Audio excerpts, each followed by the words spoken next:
Podcast Filhos do Todo no ar. Você gosta de xamanismo? Você gosta de espiritualidade, com essa vastidão que nós temos em relação a esse assunto? Então fica até o final, já marca o seu joinha, já coloca o seu comentário. Se você não é inscrito, que temos muitos não inscritos assistindo, faça parte dessa família Filhos do Todo e participe aqui. Hoje nós vamos conversar com Samuel Souza de Paula e vamos falar sobre essa pluralidade de temas. Seja muito bem-vindo. Obrigado, Fael Molina. Mais uma vez aqui no Filhos do Todo, que beleza, estamos aqui para mais um papo sobre xamanismo e outros assuntos que você tenha interesse, que a gente compartilha aí com essa audiência. Gostou do estúdio? Você acha que os livros aqui são bacanas, a decoração ficou boa?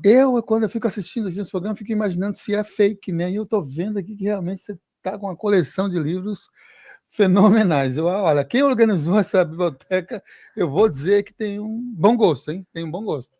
Que bom que você se identificou. Bom gosto mesmo. Chegou, inclusive, agora alguns livros aí do Ivanov, né? Um recém-lançamento, que depois eu vou até pegar aqui. Olha que beleza, Rumo a uma Civilização Solar. Esse é clássico, né? Rumo a Civilização Solar é clássico, mas esse aqui é um novo lançamento que... não é isso, eu devi. Cadê o dever? Não veio. É um amarelo que não veio. Mas eu encomendei, porque tem uma editora que está publicando os livros dele aqui no Brasil. Essa aqui é a Nova Terra, né? Eu nem abri ainda, que chegou agora do Ivanov. Mas tem um novo livro que chegou. Na Nova Luz sobre os Evangelhos? Não, a Nova Luz é antigo também, de publicação, vem da coleção Prosveta, porque essa aqui é da coleção Prosveta. Rumo à Civilização Solar também é um livro fenomenal. E tem um aqui que... Olha esse livro aqui, a Yoga da Alimentação. Você já leu esse? Já. É bem interessante. A Yoga da Alimentação, fantástico, que a pessoa, assim, tem um conteúdo fenomenal. E versão brasileira, aqui a versão brasileira saiu, a Yoga da Alimentação, que é a editora Civilização Solar, né? Que chegou ontem. Inclusive, esse livro eu comprei lá, era no Rio de Janeiro, né? Do Rio de Janeiro, Rio de Janeiro. Foi o nosso amigo que trouxe para mim, na verdade, né? Eu comprei, mas quem trouxe foi o Iago Mihael. E tem um outro que é o Devir, que eu encomendei, que eu acho que foi esse que faltou, porque chegou ontem à tarde aqui. Então, são livros bem interessantes. E esse daqui, por um valor, vou dizer, justo. Por quê? Sabe quanto que está esse livro aqui na Amazon hoje? R$600. Nossa! Porque é importado, então não é edição brasileira. Depois dá uma pesquisada da edição brasileira da Yoga da Alimentação, que eles estão publicando pela Civilização Solar Editora. E tem tudo a ver com o xamanismo, o Ivanov, porque se for ver, vários trabalhos dele é conectado com a natureza, vários trabalhos dele é conectado com o cristal. Você vê que na foto dele, ele sempre, na maioria das fotos dele, ele aparece com um bastão de cristal, porque ele gostava muito dessa conexão com os cristais. Ele tinha conexões e conversas com seres da natureza, os devas, com seres de outras dimensões. Para mim, Ivanov, ele tem uma pegada, eu sei que é um filósofo búlgaro, educador e tudo mais, mas a pegada espiritual dele é uma pegada mais xamânica.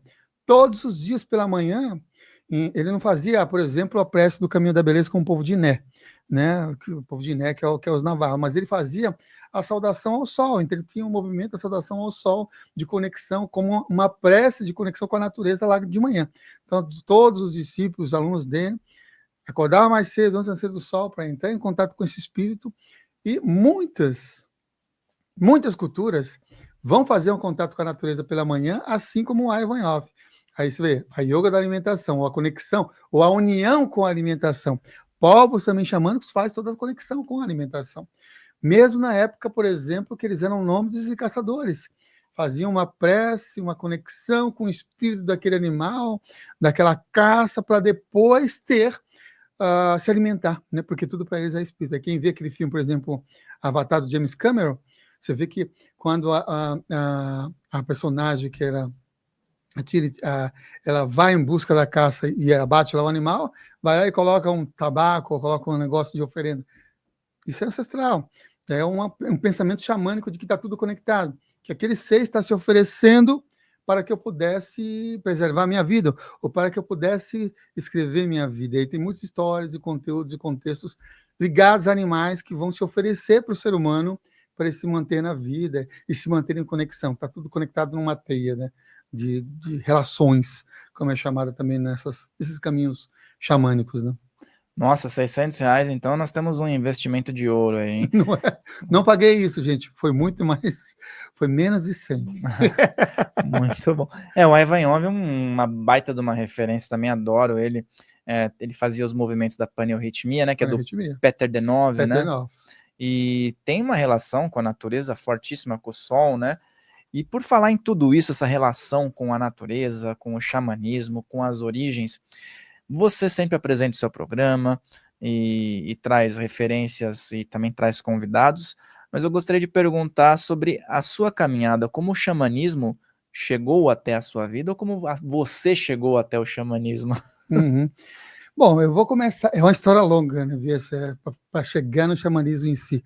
É tanto que na minha adolescência, as pessoas pensavam que eu ia ser professor de yoga, mas tem todo o sentido do porquê que eu seria um professor de yoga, porque eu dava aula de conexão, era convidada a dar aula, substituir minha professora de yoga e tudo mais, né, por conta dessas minhas conexões ali na minha adolescência. Mas eu vou voltar um pouco mais. Por quê? Porque eu acho que é interessante para saber o contexto e também para quem está nos acompanhando identificar que a nossa vida, ela não é uma vida à toa e que tem muitos pontos de conexões que às vezes a gente acha que não tem sentido, mas tem total sentido quando a gente observa isso lá na frente. Mesmo aqueles fatos, aquelas situações que para o momento da nossa vida a gente acha que é ruim, negativo e não serve, ou não é útil, ou não é interessante. Aí você vai ver lá na frente como que aquilo se beneficia para o trabalho que a pessoa vem desenvolver, ou que a alma ressoa como um bom desenvolvimento. Eu tinha percepções espirituais desde pequeno, só que pequeno falando assim de lembrança de 5 anos de idade. Com 5 anos de idade já tinha essas lembranças de conexões espirituais e eu lembro mais dessas experiências, por quê? Porque tinha atitudes traumáticas ligadas às experiências. Eu passava por alguns sonhos muito intensos, que eu considerava como pesadelo, e minha família também considerava como pesadelo, mas ainda o que eu fazia de madrugada, que isso daí era uma das coisas que chocava mais a minha família em si, porque minha mãe é evangélica. Minha mãe é evangélica, então eu tinha um contato com a espiritualidade religiosa específica daquelas denominações evangélicas, da qual ela ia com muita disciplina, constantemente, que era uma igreja chamada, tem até hoje, que tem a sede mundial lá na Parque Dom Pedro, que é Deus e Amor. Então, ela era protestante dessa linhagem da Igreja Deus e Amor, né, do Davi Miranda, lembro até hoje do nome do fundador. Então, e meu pai não, meu pai tinha uma outra pegada, a pegada do meu pai era uma pegada de uma outra fé, a fé religiosa do meu pai era uma fé também com muita disciplina, assim como minha mãe tinha uma disciplina fenomenal de ir para a igreja, de orar, né, fazer as orações, de ler a Bíblia, de querer que os filhos também, inclusive, entrem nesse caminho de Deus. Meu pai também tinha uma fé. E essa fé também era praticada. O meu pai não era só de domingo, nem de sábado. O culto do meu pai era o culto de domingo a domingo. Então, o culto do meu pai era de domingo a domingo. E ele ia num estabelecimento assim, de conexão religiosa chamado boteco. De conexão com... Lá ele trocava ideia com os amigos dele e bebia a bebida sacramental. Então, tinha troca da bebida sacramental. Então, eu estou dizendo que meu pai conectado com a bebida em si, inclusive ele é alcoólatra, e minha mãe evangélica. E eu acordava às 3 da manhã com conexão, como se eu estivesse falando com o espírito. Para mim, eu estava falando com o espírito. Eu acendia uma vela debaixo da mesa e ficava lá conversando com os espíritos com a vela debaixo da mesa. Para mim, essa experiência foi marcante porque eu tomei umas certas broncas, porque acordar de madrugada, ir lá e acender uma vela, ficar lá, como se estivesse fazendo algum trabalho, alguma coisa assim, com uma vela acesa, conversando com o espírito. Então, já aí eu tenho umas primeiras experiências traumáticas. Depois, passam a buscar um atendimento mais psicológico, para mim também tirar o demônio do meu corpo, para ver se saía alguma coisa assim, sentido também. Isso é outra coisa também que ocorreu nessa fase. Dessa época em diante, dos 7 em diante, eu passei a não falar mais sobre minhas experiências, sobre o que eu via, sobre o que eu percebia, porque eu conversava com coisas invisíveis, com amigos espirituais visíveis, ou os amigos invisíveis. Eu morava na periferia de São Paulo, então o contexto é isso também, periferia de São Paulo, lugar de muita violência, E eu subia em cima do telhado para conversar com as estrelas e as estrelas respondiam. E eu tinha sonhos. Boa parte deles eram pesadelos, outra parte dele parece que eu estava ajudando outras pessoas, mas vou descobrir isso só depois, que aquilo não era sonho. Dos 7 aos 14 anos, eu me tornei a pessoa mais tímida do universo e muitas afirmações de todas as pessoas ao meu redor também falando que eu era tímido, que eu não conseguia falar com ninguém, né, nem da apresentação de trabalhos escolares, nem conversar com outras pessoas um a um. Eu era o mais tímido de todos, não falava com ninguém. Era bem recluso e ganhei até apelidos que nem gostava na época, esses apelidos e tudo, por conta desse meu comportamento, e eu acreditava. Minha mãe falava, não é, meu filho não vai conseguir. Ela falava disso, né? Eram duas crenças que ficou muito arraigada. De eu não conseguir falar com outras pessoas, de ser muito tímido, e de que nunca ia ter dinheiro na vida. Era outra crença que era todo dia, não, se nasceu pobre, vai ser pobre, não vai ter nada. Não pensa em ter carro, anda de busão, que é o que tem para você. Ou não pensa em ter casa, vai de aluguel, que é o que vai ter para você. Então, tem algumas crenças ligadas familiares que me acompanhou na minha infância durante muito tempo. E aí, com 14 anos de idade, eu tenho uma experiência que para muitas pessoas é muito simples e para mim também pode ser considerado simples, mas para mim muito marcante. Desde os 7 eu já tinha autorização da minha mãe de pegar livro emprestado na biblioteca, porque eu era menor, então tinha autorização, porque já que vai ler, então vai lá. E aí eu estava com 14 anos de idade, já tinha essa carteirinha especial com assinatura e com autorização, e eu pegava 2 livros por quinzena, em 15 dias eu pegava 2 livros lá na biblioteca, e ia ler em casa. Só que aí, com 14 anos de idade, eu já tinha ido em outras bibliotecas e tudo mais, mas em 14 anos de idade foi muito marcante a experiência para mim. Um livro me cai na minha frente, na seção de esoterismo, na biblioteca Robert Kennedy, que mudou de nome. Robert Kennedy, ali em Santo Amaro, demorava 1h40, 2 horas para chegar lá na biblioteca de ônibus, para pegar esses 2 livros. E me cai, e a capa do livro era uma pictografia. Era um desenho de um espírito que transmitia as informações e os conteúdos para um médium. Eu comecei a chorar ali copiosamente com 14 anos de idade no corredor ali daquela biblioteca.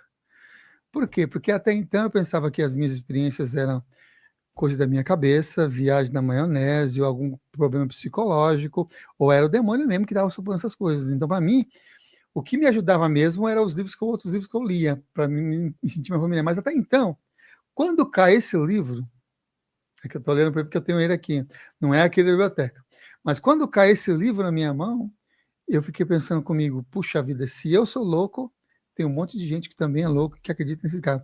Porque o médium encontrava com esse espírito e compartilhava essas informações e esses conteúdos. Deixa eu pegar aqui na biblioteca, que é esse livro aqui.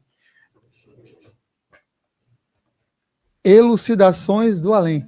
O Elucidações do Além, ele vai e me cai lá na frente assim, com a capa voltada para cima. Então, para mim, foi muito impactante dessa conexão assim com isso. Porque, poxa, eu encontrava dos 7 até os 14 anos nos meus sonhos.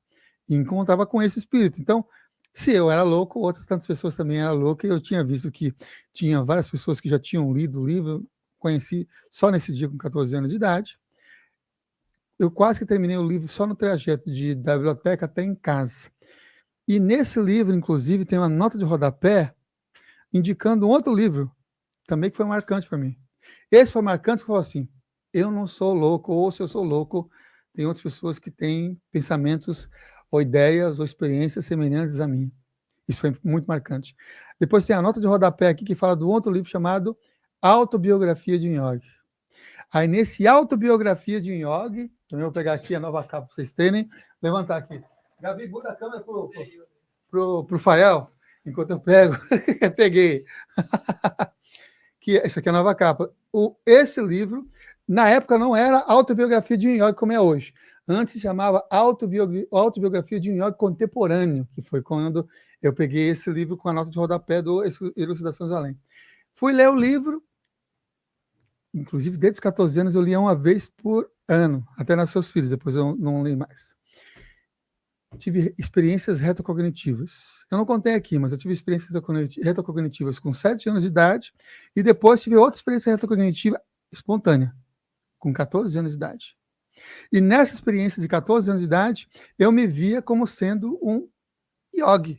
Eu me via como sendo um monge, alguma pessoa que estava conectada com uma linhagem específica lá na Índia, de transmitir ensinamentos e práticas espirituais indianas. É tanto que com 14 anos de idade, impactado pela minha experiência retrocognitiva, eu dei a louca na periferia e raspei minha cabeça como se fosse um monge. Fiquei carequinho e fui de fazer jejum, inclusive, por conta dessa inspiração de uma experiência retrocognitiva. A minha primeira experiência retrocognitiva dos 7 anos foi traumática porque eu me comparava com ela e não queria saber nada sobre vida passada, essas conexões, porque foi muito traumático. Porque eu imaginava que a escola era uma perda de tempo, a comparação, tem que ver tudo de novo, as coisas todas elas, e acentuou mais ainda a minha desconexão com meu pai e com a minha mãe, porque eu não via ele como meus pais, porque tinha ideias diferentes, tinha comportamentos que não me agradavam, então mas vocês não são meus pais, eu tinha outras lembranças de outras conexões, então era muito desafiante nesse quesito. Eu era uma pessoa rebelde, eu dei bastante trabalho para meus pais, tanto que fugi de casa 3 vezes, né? Então foi algo bem desafiante. Mas é o que acontece. Esse livro, para mim, foi muito impactante. Mesmo eu tendo me rebeldia de ir lá e fazer esse também foi impactante em relação ao outro. Porque eu passo a estudar essas conexões mais orientais e dedicar a fundo esses conhecimentos da Índia antiga. Por isso que as pessoas depois acharam que ia ser um professor de yoga. Porque dos 14 até os 18 foram 4 anos dedicado com práticas diárias de conexões mais, assim, sabe? Yogi, mais da Índia, de conexões assim. Com 14 já começo também a entrar em centros espíritas, mesa branca, umbanda, e outros espaços holísticos também começo a atuar. E a minha primeira palestra que eu tenho lembrança na minha vida que eu fiz foi no meu bairro onde eu morava, na periferia de São Paulo, com 14 anos de idade também. Que eu falava sobre a origem do universo, inspirado por causa do Carl Sagan, e alguns livros que eu tinha lido de espiritualidade. Eu queria falar sobre o universo, a vida, e que o espírito, que tinha um espírito, uma energia espiritual que criou todas as formas e a matéria. Isso com 14 anos de idade. Mesmo eu ainda me considerando uma pessoa tímida ao extremo. Eu só fui melhorar, puxa vida, décadas depois. Eu ainda quando eu me vejo, ainda me vejo tímido. É tanto que eu sou bom em comunicação quando eu estou falando em entrevista aqui, por exemplo, no Filho do Todo, ou sou bom em comunicação quando estou dando aula. Mas me coloca eu numa festa, me coloca eu com outras pessoas, você vai ver que eu vou ser o mesmo tímido da crença dos meus 7 até os 14 anos de idade.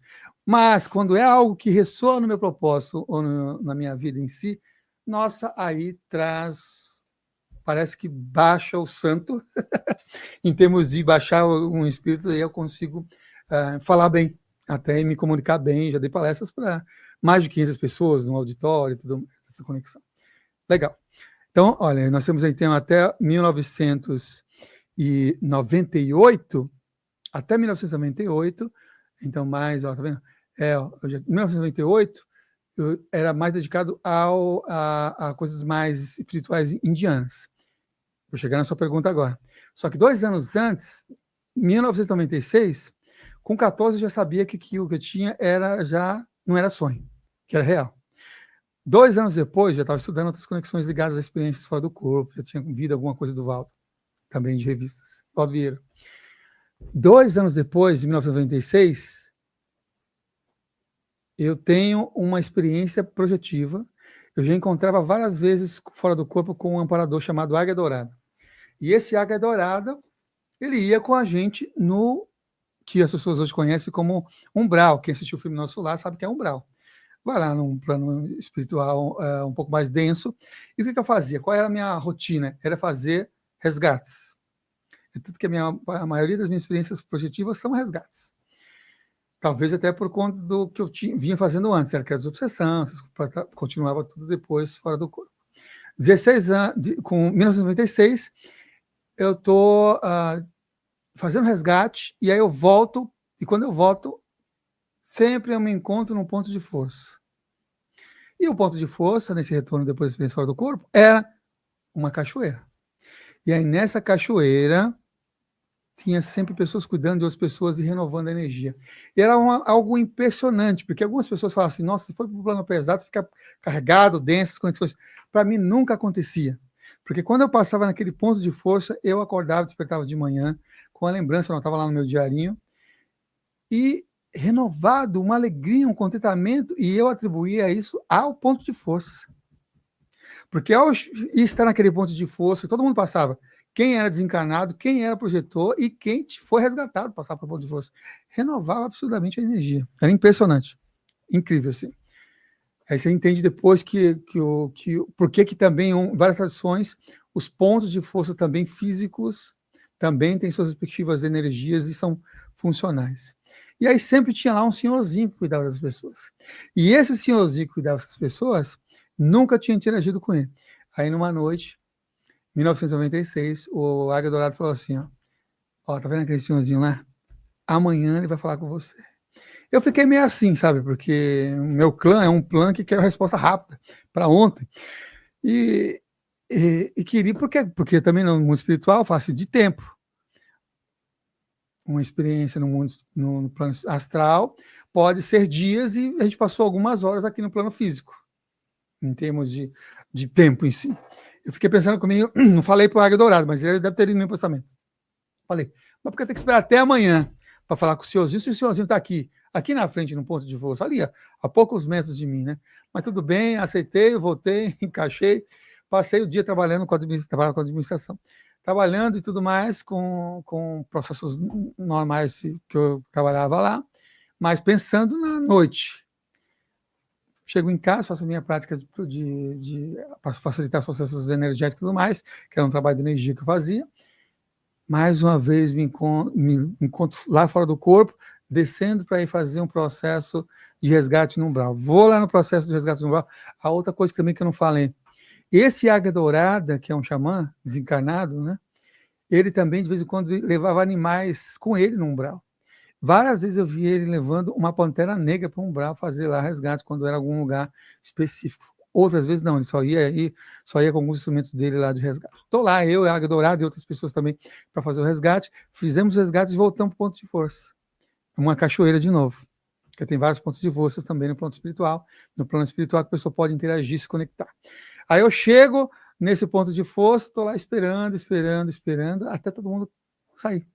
Terminou todo o trabalho, porque o senhorzinho e mais outra equipe dele cuidava de todo mundo, era impressionante. A pessoa vinha com o corpo espiritual assim bem debilitado, ele com água, com ervas, com água da cachoeira e com ervas e com energizações, ele reconstituía, ele fazia conexões muito rápidas ali na minha frente. Quantas vezes eu vi na minha frente? Às vezes era emocional, onde a pessoa estava cabisbaixo, daqui a pouco depois, com contato com ele, já ficava cheio de energia, cheio de força e cheio de conexão. Estou lá esperando, confesso que eu estava meio ansioso para falar com o tal do senhorzinho lá. E aí terminou todo o trabalho de ajuda lá para as pessoas. Ele vem silenciosamente olhando nos meus olhos, aí e caminha na minha direção e ele faz isso aqui, ó. Me dá um tapa na testa. E ele vai me dar um tapa na testa, e quando ele me dá um tapa na testa, não foi tão forte assim, não, né? Mas como dá um tapa na testa assim, eu tenho uma experiência retrocognitiva.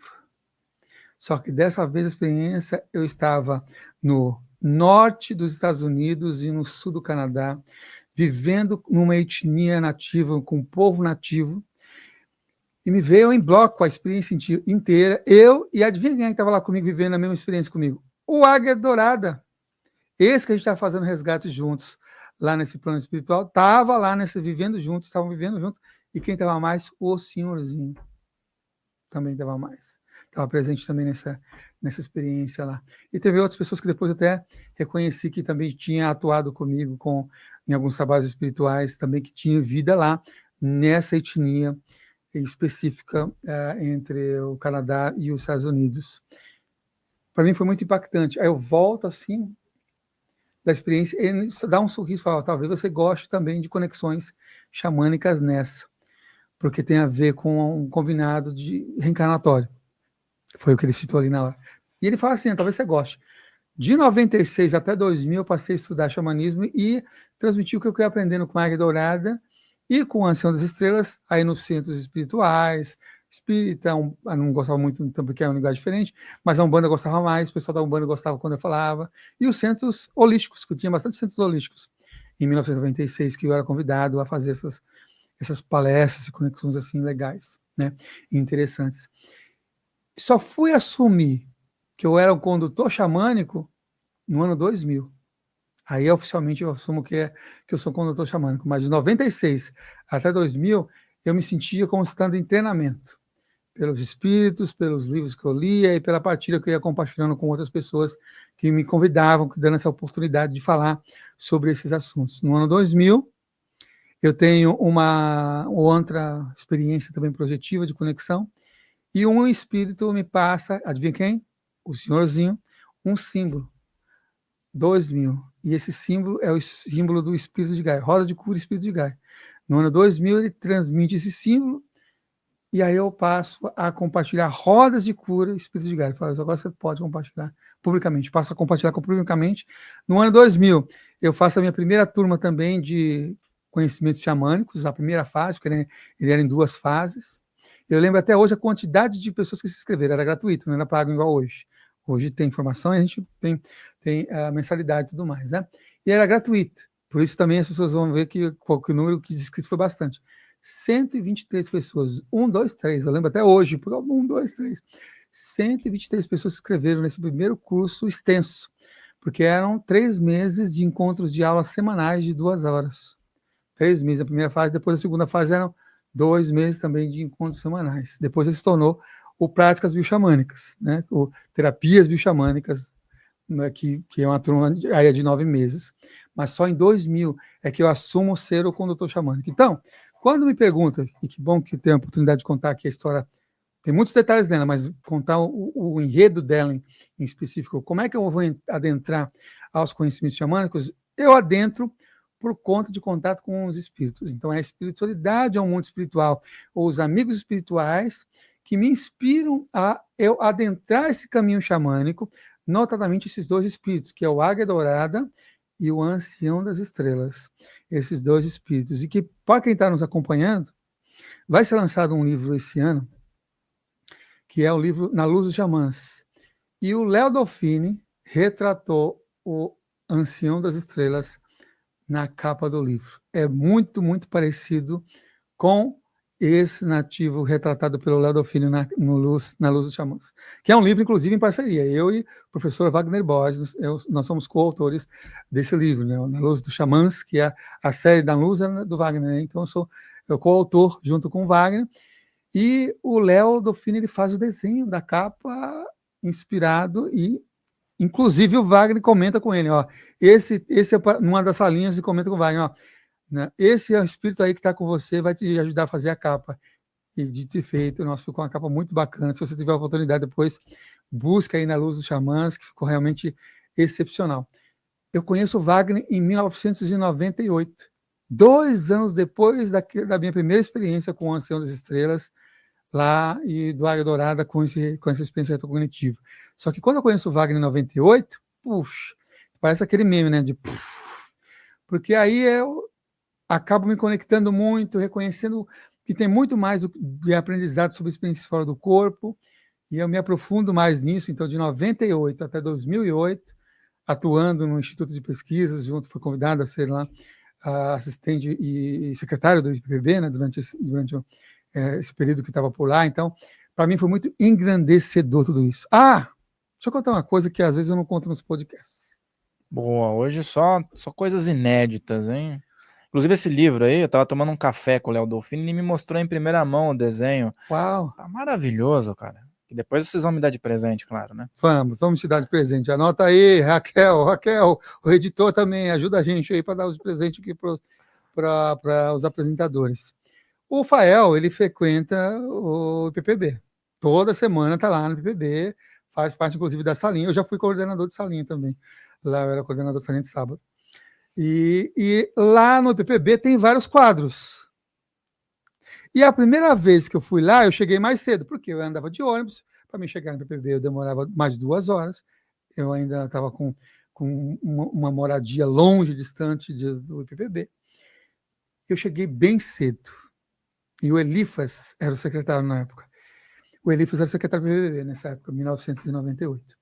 Era um ano que o Wagner, inclusive, inaugurou o programa Rádio Mundial, que hoje é a Vibe Mundial.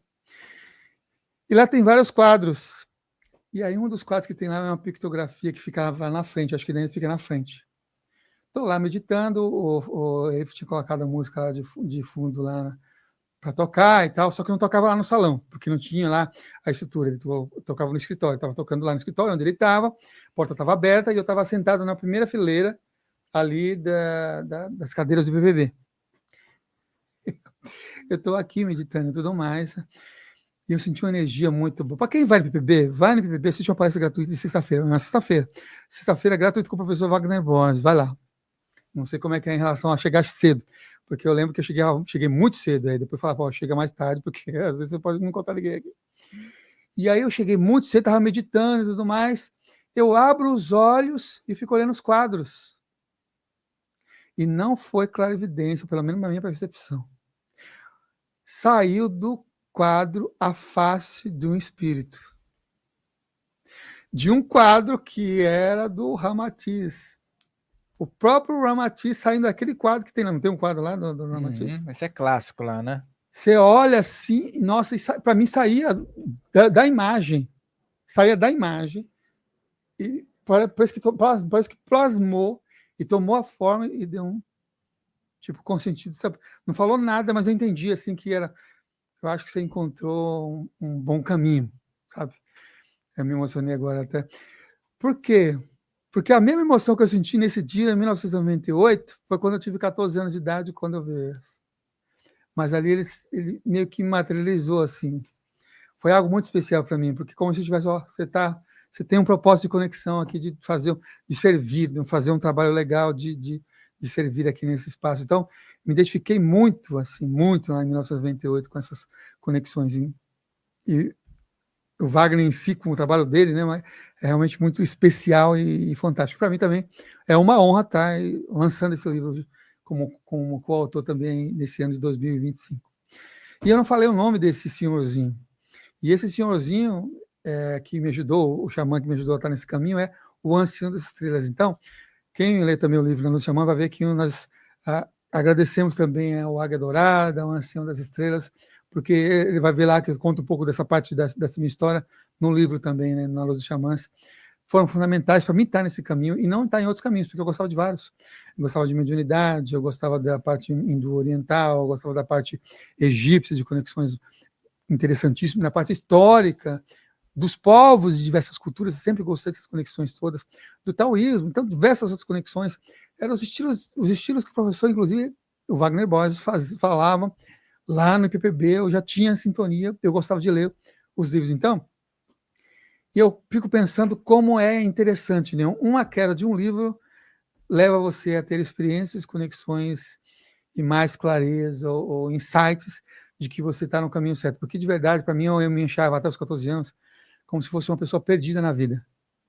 E aí, aos 14, parece que despertou realmente puxa, eu venho com um propósito. Aí teve outros insights, outras conexões, propósito de vida mesmo, de inspirar as pessoas, de querer realmente ajudar de alguma forma. Começa ali, desses amigos espirituais ajudando. Às vezes, no meio de perrengues gigantescos da vida, sabe? Situações bem difíceis, mas continua firme para poder compartilhar um pouco desse seu aprendizado do que você melhora e pode compartilhar também com outras pessoas. E você foi conduzido, teve essa sincronicidade, né, do livro ter caído naquele momento, não é por acaso, né, e os pontos vão se ligando.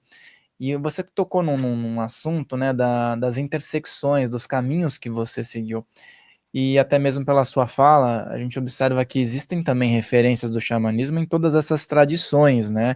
É inevitável a gente olhar para uma tradição mais antiga e não pegar ali uma pincelada do que a gente vê como xamanismo tradicional, né? E eu coloquei esse termo tradicional porque eu gostaria que você abordasse um pouco sobre essa essência, né? O xamanismo, ele tem influências em todos os cantos do planeta. Existe algum lugar do planeta que não há uma influência xamânica? E como o xamanismo influencia as mais diversas práticas religiosas e espiritualistas E depois mais uma pergunta: xamanismo é religião? É caminho? Ou é um pouco de tudo? Eu costumo dizer que essas práticas xamânicas em si, elas nascem com o ser humano, então nasce no seio da humanidade. A palavra xamanismo em si, não, ela é do século XVII. E a palavra xamã é ancestral, é milenar também, mas a palavra em si, como um termo guarda-chuva, ela é muito mais recente. Mas a essência do que é o xamanismo, do que são essas práticas xamânicas, ela nasce com a humanidade. Temos resquícios aí de conexões xamânicas de 12 mil anos, de 8 mil anos antes de Cristo. Então, você tem uma conexão interessantíssima. Por quê? Porque é quando o ser humano passa a enxergar presenças invisíveis como sendo forças das quais ele interage. Primeiramente, o ser humano vai ter um certo receio de interagir com essas forças. Por um exemplo, um raio cai numa árvore e aí vai lá e fogo ali naquela árvore, vai um ser superior, algum espírito de energia, uma pedra rolando a montanha abaixo, é um espírito que estava empurrando a pedra, o espírito da montanha. Tudo era um espírito, né? Tem uma época da nossa humanidade em que toda e qualquer ação que existia, exercia força na natureza, era um espírito. Até hoje se mantém essas conexões. Isso chama-se, nos estudos mais teóricos, de animismo. O que é o animismo? O animismo é todas as coisas têm vida, todas as coisas têm espírito, todas as coisas têm energia. Tudo, sem exceção. Então começa com o ser humano percebendo que tudo tem energia, tudo tem força. Notadamente, nos primeiros contatos com essas forças, era um contato de reverência. Eu reverencio essas forças e energias porque são muito poderosas. E aí, posteriormente, essas forças que eram poderosas, que me dava medo como ser humano, passou a ser deuses, divindades. Aí, Deus do fogo, Deus do relâmpago, Deus da chuva, Deus do sol, Deus do frio, Deus do vento, entende? Passa a ser divindades. Aí essas divindades passam a ter nomes. Nós damos ou atribuímos nomes, como seres humanos, a essas forças naturais, né? Que transmite algum tipo de energia, ou que nós interagimos com essas forças, divindades do vulcão e tudo mais. Por exemplo, Pele, no xamanismo Kahuna. Então, nós temos indícios dessas práticas xamânicas milenar, de muitos e muitos e muitos, muitos praticantes no mundo inteiro. Eu sim entendo e compreendo que existem elementos xamânicos nas mais diversas tecnologias, nos seios de diversos pensamentos religiosos e humanos. Por quê? Porque é quando o ser humano passa a conversar com as plantas, com as árvores. Esses são os primeiros xamãs. Quando ele vai dominar o fogo, eles são os primeiros xamãs. Aquele que vai contar as histórias, que vai fazer os processos de cura, de conexão. Todos eles, para mim, é uma representação desse poder xamânico, dessa medicina xamânica que ali exercia. A palavra xamã em si, ela vem do tung siberiano, e uma das traduções é aquele que enxerga no invisível. Ou seja, se uma pessoa é clarividente, então ela é, no termo original do tung siberiano, alguém que é um praticante xamã, ou um xamã, né? Porque ele é aquele que enxerga no invisível, ou aquele que tem o voo xamânico, ou seja, quem tem experiência fora do corpo é o voo xamânico, tradicionalmente é um xamã.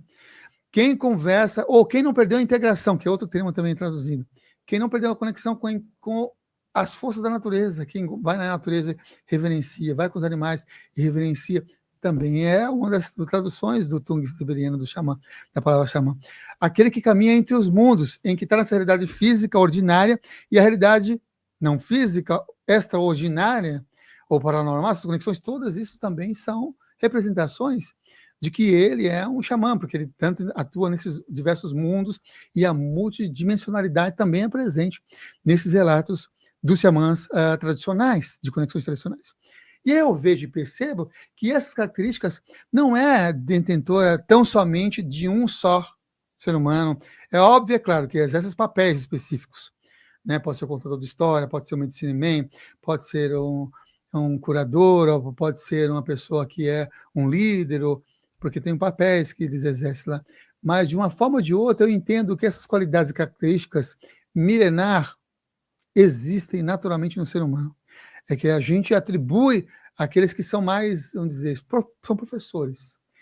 Dedicou um pouco mais aos estudos, porque todo xamã ele vai estudar, ou vai se dedicar, ou vai ficar anos. Você viu no meu caso. Eu não me sentia confiante, inclusive, de ser um condutor xamânico por 5 anos, de 96 até 2000. Até eu senti um aval de conexão. E muitos treinamentos xamânicos também são assim, que demoram meses, demoram bastante tempo, esses treinamentos para a pessoa se assumir e exercer esse papel xamânico. E a gente vê essa propagação dos conhecimentos xamânicos na história até o século XII. No século XII, a palavra xamã, ela tem um registro em textos de língua Evenk, na dinastia Jin do século XII, falando que os xamãs, sabe o que eles eram? Os bárbaros. Por quê? Porque a dinastia Jin estava em confronto com os Evenks, que era com esses aborígenes, ou melhor, aborígenes não, porque era da Austrália, mas com esses seres nativos da Sibéria, altaico. E aí se considera, não, esses são bárbaros. E essa mesma fala de que eles são bárbaros aconteceu também, sabe com quem? Com os celtas. Quem é que falou que os celtas eram os celtas? É tipo quem falou que os xamãs eram bárbaros. Quem estava em conflito com eles ou tinha alguma ideia diferente do comportamento do que aquela pessoa ou daquele grupo de pessoas exercia. Lá para os celtas, o que eram os celtas? Celt. Eram bárbaros. Todos os celtas eram bárbaros, porque é uma outra cultura que está falando, porque eles têm centenas de nomes específicos da sua própria etnia. Por exemplo, Parísi. Tinha um clã dos Paríses. Paríses são celtas. Inclusive, Paríses são celtas, e é Paris que vem o nome Paris, porque ali era uma etnia xamânica, celta ou xamânico, europeu, que existia ali. Porque os celtas foram um atributo dos gregos, atributo grego para aquele povo, que era, tradução original, bárbaros. O mesmo aconteceu com os navarros. Outros povos levavam para os navarros, tradução de navarro, bárbaros. E sendo que eles se denominam diné, que significa o povo, aquele que veio trazer uma informação, um conteúdo e uma vivência que tem uma história de vários mundos, inclusive. Para o povo navarro, tem vários mundos. Esse daqui, para o povo navarro, povo diné, é o quarto mundo. Aí tem uma conexão bem interessante, que aí se conecta com várias pessoas que estudam, por exemplo, um xamanismo por uma origem extraterrestre. O povo navarro, ele tem uma conexão assim, meio que extraterrestre, só que do dele, eles primeiro se tornam aqui no planeta intraterreno, e ele vai subindo os mundos até chegar no quarto mundo, que é o mundo físico. E eu tive a oportunidade de estar lá nas planícies dos Estados Unidos, no sudoeste americano, e conhecer a Pedra da Profecia, que é a pedra que conta toda a história deles, e vir de um outro planeta se enfiar dentro do interior da Terra, porque passou por processos de mudanças geológicas no planeta, para depois ele subir. Esse é um mito e história de conexões do povo diné, né, dos navarros e também dos Hopis. Dos Hopis também tem a Pedra da Profecia, que também traz essas conexões. E tem outras tantas etnias que falam que nós não somos seres desse planeta, que nós viemos de outro planeta instigar aqui alguma qualidade de conexões evolutivas, muitas histórias. Mesmo, por exemplo, os Sikhs dos Lakotas, os Pueblos Pícoros, os Utes, falam que a gente veio das estrelas e descemos por aqui para trazer uma informação e outro conteúdo. Os povos tupi-guaranis têm conteúdos interessantíssimos, milenares, que também diz que nós somos seres que vieram das estrelas e viemos habitar aqui. Então, o que eu estou falando com isso? Porque tem muitas histórias de conexão que nós, seres humanos, viemos de um outro planeta para reafirmar um que é convencional, né? Que nós estamos aqui, espíritos tendo uma experiência humana. Então, somos espíritos encarnados em corpo humano, tendo uma experiência humana evolutiva. Muitas tradições falam disso. E muitas tradições também vão se conectar com esses elementos. Todo o processo de magia, na minha opinião, e ao analisar também as tradições magísticas, na sua essência, utiliza os elementos fundamentais. Os 4 elementos, terra, água, fogo e ar, todos eles eram cultuados, reverenciados nas tradições nativas e xamânicas, né? Eu falei que cada um deles tem um papel e tem uma conexão, e tem um treinamento. E aí tem xamãs que vão se especializar em ervas, outros vão se especializar em cristais, outros vão se especializar em resgate de alma, em entrar no mundo espiritual, outros são psicopompo. O que são psicopompo? Psicopompo era o que eu fazia, era o que a maioria dos projetores fazem hoje, que é ajudar a pessoa a transitar para um outro plano de realidade multidimensional. Seja que a pessoa que desencarnou agora ou desencarnou há algum tempo, isso é um psicopompo, que é uma pessoa que ajuda a outra a ir para um outro plano. O resgate no umbral é um trabalho de psicopompo. Você vai lá, ajuda uma pessoa para ir em um plano, para ir para um outro, né? Então, esse é um trabalho de lidar com um aspecto do pós-vida, né? De conexões com os pós-vida. Então, se você for ver e analisar, as características de um xamã para quem convive com pessoas espiritualistas aqui, encarnadas por aqui, vai ver que tem essência em cada um deles. Eu não me considero xamã, nunca me considerei xamã, me considero uma pessoa praticante xamânico. É tanto por isso que eu coloquei práticas bioxamânicas. Por dois motivos. Para diferenciar, porque o meu trabalho não utiliza-se de plantas enteógenas, porque em 2000 eu fui bastante criticado, porque as pessoas perguntavam assim para mim, Fael, mas que xamanismo é esse que não tem ayahuasca, que não tem cambô, que não tem rapé, que não tem peiote? E aí, eu falava, bom, mas aí eu tenho uma medicina de conexões, né? As pessoas várias pessoas chegaram a deixar o curso porque não tinha as plantas enteógenas de conexões, né?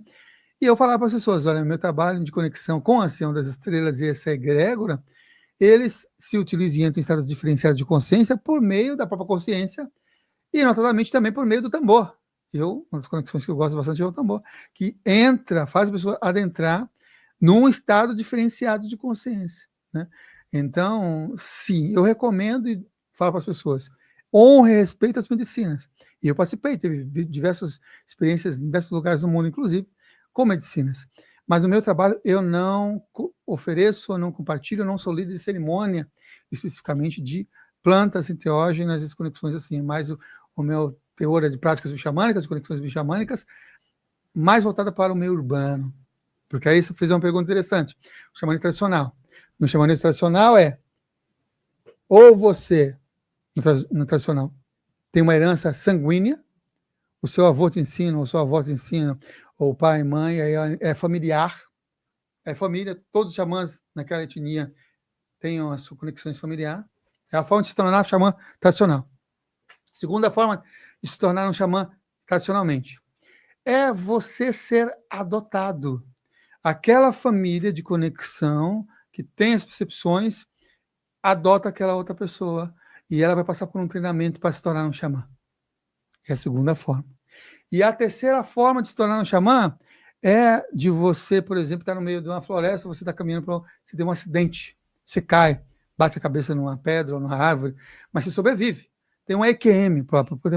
Você passa por um EQM. Quando você passa por uma EQM, uma experiência de quase morte, aí você volta e você tem visões e percepções. Quantos relatos de pessoas que têm mais lucidez nos sonhos, lembranças, intuições, conversa com espíritos, muitas naturalmente têm contato com os anjos, ou com espíritos da natureza, essas conexões com o EQM.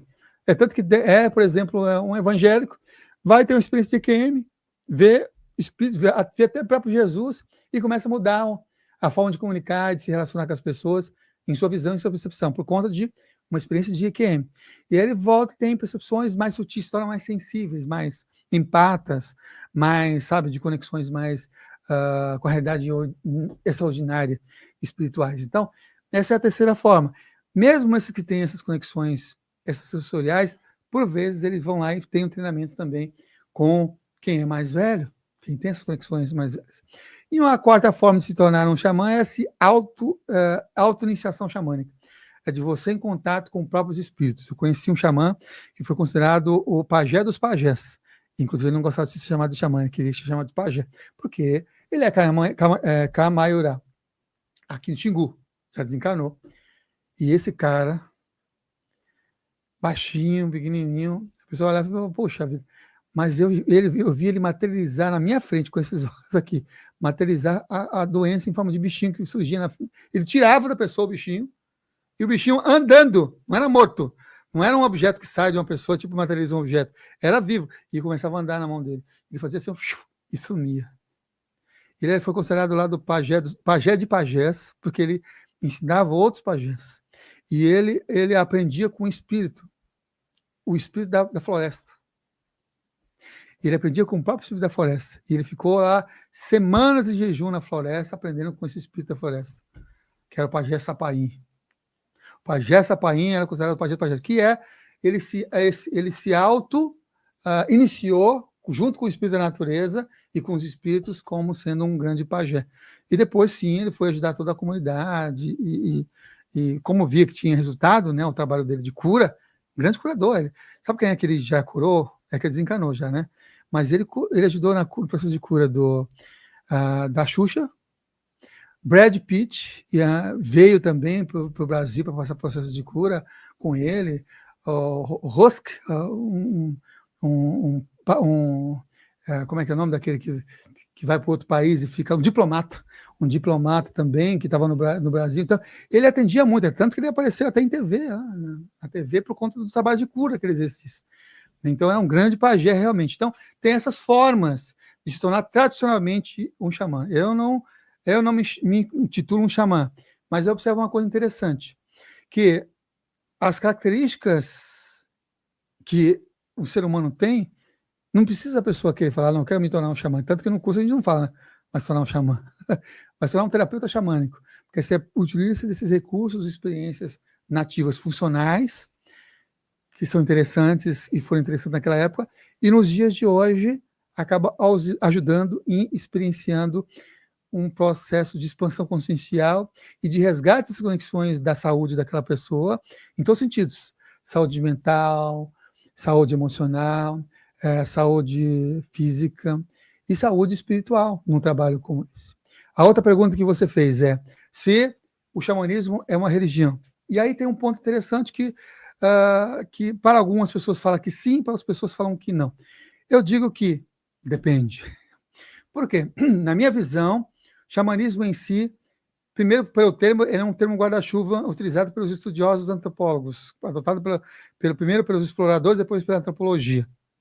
Em seguida, como um termo guarda-chuva para práticas de diversos povos no mundo. Então, tem xamanismo siberiano, tem xamanismo tolteca, que é o xamanismo mexica, tem xamanismo andino, com diversas etnias, tem xamanismo oriental diversos, você vê várias conexões xamânicas não com o pensamento hindu e indiano, na China, taoísmo. O que é um xamanismo? Shintoísmo é o xamanismo japonês, que depois vai inspirar, por exemplo, a Sesshin-no-ie. Então, tudo isso você vai ver que tem vertentes de conexões xamânicas presentes nessas diversas formas religiosas de conexões. Então, como essência, para mim, é uma espiritualidade que está envolvida nisso. Aí você vai ver xamanismo na Umbanda, você vai ver xamanismo no Candomblé, você vai ver o xamanismo nas culturas afro, porque são muito xamânicos, afro. Totalmente xamânicos, são os povos de conexão, porque são seres humanos, é isso que eu quero dizer. Eles não vão atribuir aquilo como sendo xamânico, ou xamanismo em si, mas tem ali a essência das práticas xamânicas em si. E tem outra vertente que veio posterior, que notadamente ligada às conexões com as plantas enteógenas. Aí você vai ter religião. Hoje você encontra, por exemplo, Santo Daime. Santo Daime é uma religião. Então você tem Santo Daime, você tem a Barquinha, você tem Umbandaime, são religiões específicas com constituição e tudo para exercer esse processo de, inclusive de partilha, porque para você servir medicina, você tem que ser um sacerdote na medicina. E tem que ter uma constituição, tem que ter uma ata, porque isso é de lei, ela está na lei, para você servir. Então, isso é religião. E aí tem um dogma também, tem um livro que chama-se Inários. Aí tem os inários, de conexões inárias. Tanto que para quem tem experiências com enteógenos, é diferente você participar de uma experiência de enteógenos dentro de uma igreja, porque chama assim, igrejas, ou céu ou igrejas, do Santo Daime, outras religiões ligadas aos serviços de conexões. De você ter uma experiência com a ayahuasca somente com um xamã no meio da floresta, que é uma outra conexão, é um outro estilo e é outra conexão. E você tem, por exemplo, nos Estados Unidos, a Igreja Nativa Americana, que aí nasce também há décadas atrás, com um estatuto, com toda a criação, por conta do peiote, para eles terem liberdade de servir o peiote, como tem aqui no Brasil a ayahuasca, que depois é exportada para o mundo, lá era o peiote, porque o peiote ficou muito famoso no mundo inteiro. Por quê? Carlos Castaneda, o mestre dele, Dom Juan de Matos, ele vai trazer os ensinos do xamanismo tolteca por meio também da medicina do peiote, que é esse cactus do deserto, onde ele vai ter essas experiências. E aí funda-se, então, aí depois essa igreja para ele ter um dogma, uma ordem e uma oportunidade de eles também se utilizarem das plantas para o processo de cura. E não vejo nada de mal, porque toda e qualquer religião tem um fundamento e uma ajuda. E eu consigo observar, por exemplo, batizado. Várias práticas xamânicas fazem conexão de batizado, que é de você entrar em contato com ele, espírito das águas, de renascer para a vida. Uma prática que tem mais de 12 mil anos de existência chama-se Inipi. Também é uma espécie de batizado, é um renascimento, onde você vai renascer. É óbvio que, originalmente, essa hoje cerimônia, essa forma ritualística era um hospital. Originalmente era um hospital.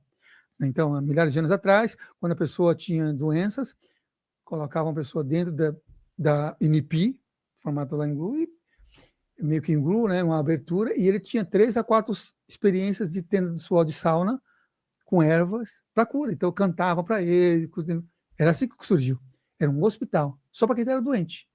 Com o passar do tempo, eles viram que podia fazer coisa de prevenção. Aí passou a ser um hospital preventivo, milhares de anos se passando, sabe? E mais centenas de anos se passando, se tornou preventivo, depois se tornou ritual. Se tornou uma experiência ritualística. E hoje você vai ver nas etnias, principalmente das planícies das Américas do Norte, e conhecido como Temascal na América Central e para o Sul, como sendo um ritual semanal ou mensal para preservação da saúde da pessoa e reconexão espiritual. Então você vê, essas práticas que são ancestrais estão lá presentes. Estão presentes nos processos religiosos, vê o processo de uma oração. Isso é um clamor que existiu milenarmente. Vê o processo de danças, tem muito sufismo, derviches. É uma dança onde você entra num estado de transe, ao som. O que o ser humano entrava? Ao som do tambor, entrando num estado de transe. E ao adentrar no estado de transe, entra em contato com o grande mistério, o grande espírito. Por quê?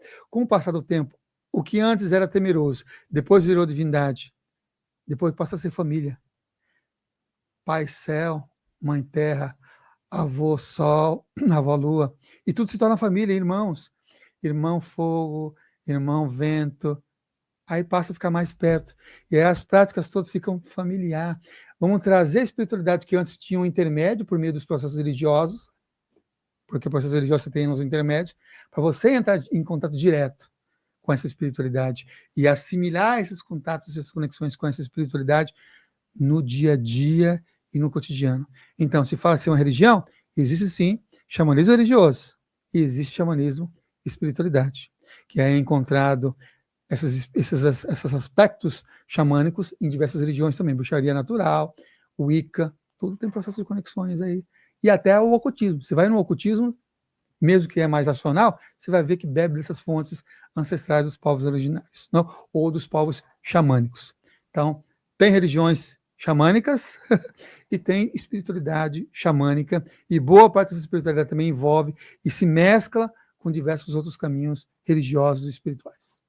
E eu lembrei também dos vikings, né, que também tem uma forte conexão com esse aspecto, e até uma questão cabalística, porque assim, você vai olhar para os vikings, eles têm um comportamento, todo um jeito próprio, mas tem muita similaridade, tem o Yggdrasil lá, a árvore da vida deles também, e tem ligação cabalística, e ao mesmo tempo você olha, tem as plantas de poder, os animais, né, e em qualquer povo que você olhar da antiguidade, você vai encontrar essa similaridade, né, e que o Jung chamava do inconsciente coletivo, mas aí é uma questão para você que está vivendo isso há muito tempo e tem contato com pessoas ao longo de toda a sua trajetória, principalmente dentro do xamanismo. Como esses povos tinham tanta similaridade entre os hábitos, em cada um, claro, com o que tinha ao redor, se a comunicação material era impossível, né? Pois é, né? Tem essa conexão bem interessante. Muitos povos retratam isso. Você vê similaridades de construções, por exemplo, pirâmides no Egito, pirâmides aqui também nas Américas. Você vê também os trabalhos de resgates de alma, aqui, notadamente aqui no Brasil. Se conhece uma metodologia muito mais dos povos das planícies, mais que você encontra em todos os lugares do planeta. E eu vou responder de uma forma como eu aprendi. E uma das coisas é o seguinte, que nós, como seres humanos, nós encarnamos em diversas etnias e interagimos nesse plano espiritual. Então, é tipo assim, é como se existisse uma central de fofoca astral, e nessa fofoca astral deitava lá o corpo do xamã, onde ele estava, em qualquer parte do planeta, e todo mundo ia para fofoca astral, e lá no centro do fofoca astral, compartilhava todas as informações e os conteúdos mais interessantes para ajudar naquela comunidade, porque o xamã está a serviço, né? É aquele que ajuda aquela comunidade. Hoje a gente entende que essa central, nessa minha metáfora de fofoca astral, é na realidade cidades extrafísicas ou mundo espiritual, onde tem lá lugares para ensinar milhares e milhares de pessoas a ter uma vida mais plena e ajudar outras pessoas também a terem uma vida mais plena e exercer esses propósitos, porque já que ele caminha entre mundos, trazendo essas informações lá de outros lugares, né?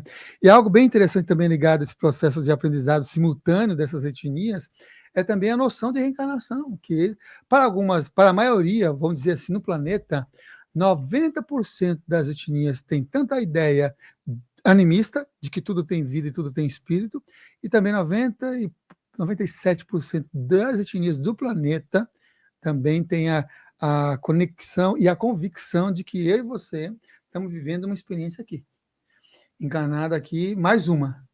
Para algumas sessões como a africana, por exemplo, você só reencarna naquela família.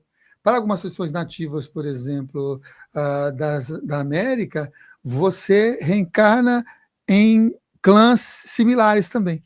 Mas para uma grande maioria, não, você reencarna em diversas outras etnias e absorve os conhecimentos de um lugar que nos estudos mais teosóficos, vamos chamar assim, são chamados de registros acásticos ou hindus, são chamados de registros acásticos. Você assimila o conteúdo que você viveu de outras vidas para você formar uma potência para você reencarnar. Para quem estuda projeciologia, projeção da consciência, conscienciologia ou consciência em si, você vai fazer aquele plano reencarnatório, no plano entre vidas. Não é só os egípcios, não é só os povos nórdicos, não é só os povos hindus, mas no planeta inteiro tem um período de tempo onde você fica numa dimensão X, que cada um tem os seus respectivos nomes, né? Para assimilar o que você vivenciou como encarnado e depois reencarnar. E aí tem os planejamentos específicos de acordo com cada uma das tradições, né? Você vê que é uma noção que está lá com os essênios, por isso que também prepara, por isso que no cristianismo também teve esse cristianismo primitivo, teve também essa assimilação e essa crença de que nós reencarnamos, porque a reencarnação fazia parte do cristianismo primitivo, só lá no concílio no terceiro século, um dos concílios que vai acabar com essa suspensão de que reencarnar não era de Deus, ou não era divino, ou não era próprio daquela etnia, mas a maioria dos povos vão ter a fé e a convicção de que nós reencarnamos. E mais, como a gente está falando que xamã interage com essa coisa de outros espíritos, mesmo encarnado aqui, a gente deixa o corpo aqui e vai para o mundo espiritual para acessar essas conexões. Vai por meio de cerimônia ou vai só pelo sono? Cerimônia é tocando tambor ou enteógenos, porque boa parte também das etnias no mundo também se utilizava de enteógenos, são diversos no mundo inteiro também, para que entrar no estado diferenciado de consciência e acessar essas informações do mundo espiritual. Por isso que a gente vê essa similaridade. E é por isso também que a gente vê um negócio interessante. Quantas vezes nessa minha vida encarnada como Samuel aqui, eu falo, nossa, eu tive uma ideia demais, top, por exemplo, que eu falei aqui hoje. Práticas bioxamânicas. Quando eu tive essa ideia que o meu trabalho ia se chamar terapias bioxamânicas, práticas bioxamânicas, eu falei, uau, como é que eu não pensei nisso antes? Né? Porque é uma marca, né? Vai ser só eu que vou ter no planeta, porque eu coloquei o bio na frente do xamânico, né? Porque eu gostava sempre de bioenergia, eu gostava do William Reich, do Alexander Lowen, das bioenergias, trabalhar com bioenergia aurichakras, né? Essas conexões todas. Orgone, porque quem não sabe, Orgone vem do William Reich, que era um cara fora da caixa, doidão, né? Você vê doidão, né? não, ele pensava de uma maneira fora da caixa. As ideias dele, se fossem aplicadas nos dias de hoje, todas as ideias dele, nossa, é interessantíssimo. A caixa orgânica, a primeira vez que eu ouvi falar dela foi de uma atriz no Fantástico, pra você ter uma ideia. Fez uma pesquisa, colocou a caixa orgânica, uma maçã, e a outra fora. Aquela atriz, que como é o nome daquela atriz que fez a novela Vamp? Cláudia Hanna? A Cláudia Hanna. E ela falando disso, e aí colocou lá, aqui uma maçã na caixa orgânica e a outra maçã fora. E foi filmar. E aí, no Globo, passou na Globo, no final da década de 80, início da década de 90. No final da década de 90. E via como é que curava, como é que mantinha, ou preservava essa questão. O que ela fez? Mordia a maçã depois de semana, enquanto que a outra estava podre. Preservava. Então, é algo que parece loucura, muito louco como o Elon Reich, mas é funcional. E até hoje tem as pirâmides de cobre lá que o pessoal utiliza, né? E sintoniza com a bússola, né? Para poder preservar. Total conexão. Outra coisa interessante, bem xamânica. Quando a gente se conecta com a natureza, e a natureza tem sua força, sua energia, porque ali na placa, na caixa orgânica é isso, você está sintonizando com a possibilidade de entrar em contato com a natureza daquele elemento, mergulhar naquele elemento, que o elemento cobre, para esses estudos do Wilhelm Reich, é um elemento neutralizador e impulsionador de características curativas. E aí tem várias camadas de metais, algodão e tudo mais lá dentro dessa caixa orgânica. Então ajuda a pessoa a voltar para o seu centro e para o seu processo de cura. Por quê? Porque quem é que faz a gente se manter e ficar cada vez mais doente? É a gente. É eu. É você que fica pensando, tô doente, tô doente, tô doente. Por que será que quando a gente fica doente, fala que a gente é paciente? Para desenvolver a nossa paciência. E por que os médicos, a maioria dos curadores também desejam que a pessoa durma? Porque não tenha o cabeção pensando e colocando, fofocando, falei da fofoca astral, mas fofocando internamente, fofoca interna. Fofocando para células, tô doente, tô mal, tô ruim, porque está compartilhando essas vibrações para todo o nosso organismo, para todo o nosso corpo. É por isso, inclusive, que até mesmo desencarnados, os amparadores fazem os espíritos também dormirem, para ele não ficar também vibrando essas frequências para o corpo espiritual ficar tomando a frequência daquele mesmo pensamento. Pensamentos, sentimentos, energias que vai formando aqui. Então, ali é um processo na caixa orgânica neutralizador nesse sentido, que é o mesmo sentido de processo de cura de várias tradições, para a pessoa sair do cabeção e da mente das crenças que acredita que aquela crença é incurável, por exemplo. Para a maioria dos curadores, ela tem a grande potência de se curar total, inclusive integral, na confiança do curador, e o grande bloqueio é a própria pessoa que entre aspas, se bloqueia de ser curada por conta das suas crenças. Por isso que gosta quando a pessoa dorme ou apaga, porque não está lá o cabeção. Porque você precisa estar no quê? Na paciência. Ficar paciente e estar no seu repouso para recobrar essas conexões com a sua essência, a sua conexão essencial. E aí eu estou pensando assim comigo, né? Poxa, eu gosto das conexões de bioenergia. Bioenergia, porque foi 2000, eu já conheci o Wagner, conheci em 98. Eu adoro o curso do Wagner Bioenergia, fantástico. Já tinha essas coisas, já tinha conhecido antes o Wilhelm Reich, de bio também, de vida. E eu já gostava desde criança, desde a adolescência, da palavra bio, que eu aprendi de biologia, que é vida. Então, bio é vida xamânica. Então, as vidas xamânicas, as energias xamânicas, então, são práticas de sentido. Para mim, eu estava arrasando, criei agora práticas bioxamânicas, ou terapias bioxamânicas. Aí eu fui descobrir que na mesma época, praticamente, do ano 2000, uma médica já tinha utilizado a palavra, não publicamente, bioxamanismo. Que é a Maria Luísa, que depois, anos depois, eu fui entrevistar ela em um raio e falei isso para ela. Eu pensei que eu era original e você já tinha um trabalho na mesma época. É isso que eu estou falando em relação ao que você estava dizendo. Porque eu tive uma ideia, ela também teve a mesma ideia de juntar a bio. Ela juntou a bio por um outro motivo e eu por um outro motivo, pelas histórias de vida dela. Mas olha só, várias pessoas podem ter ideias semelhantes. Por isso que também a gente recomenda. Se você tem uma ideia, coloca ela em prática. Porque senão vai vir outra pessoa e vai colocar aquela ideia em prática. Filhos do todo. Eu aposto que teve outras pessoas que teve a mesma ideia no planeta para colocar filhos do todo. Porque vai pululando nesses registros sacásticos, essas energias, o quê? Potências e possibilidades de projetos conscienciais manifestar aqui no planeta para quem tem propensão de colocar isso em prática, para quem abraça a ideia. Quantos e quantos planejamentos lá no período entre vidas não se concretizam? Quantas e quantas promessas lá, eu vou fazer, agora eu vou fazer melhor, agora eu vou evoluir, agora eu vou ser muito paciente, agora eu vou ser, nossa, eu vou respeitar as pessoas, não vou ser arrogante, não. E aí chega aqui, sobe a cabeça e muda tudo. Aqui a coisa fica diferente. Porque a coisa fica diferente. Mas o que eu estou dizendo é, os amparadores e as egrégores, as energias, elas soltam e esperam e confiam que um ou outro abraça essa ideia para realizar esse trabalho. Por isso que algumas pessoas que abraçam a ideia desse trabalho, às vezes se sentem meio que sobrecarregado, porque ele abraça o trabalho porque tem outras pessoas que poderiam também abraçar o trabalho em outros lugares, em outros momentos, né? E aí sente um certo, inclusive as pessoas que assumem esse trabalho, às vezes sente um certo vazio. Às vezes parece que ressoa como um vazio de saudade de casa, mas às vezes é o vazio de dor do planeta, de que precisa que aquela pessoa assuma a responsabilidade de exercer um trabalho de ajudar as pessoas. Seja ajudar com esclarecimentos, seja ajudar com energia, seja ajudar com a palavra, com a fala, seja ajudar com apoio de outras pessoas, né? Um trabalho assistencial para que a humanidade evolua e cresça.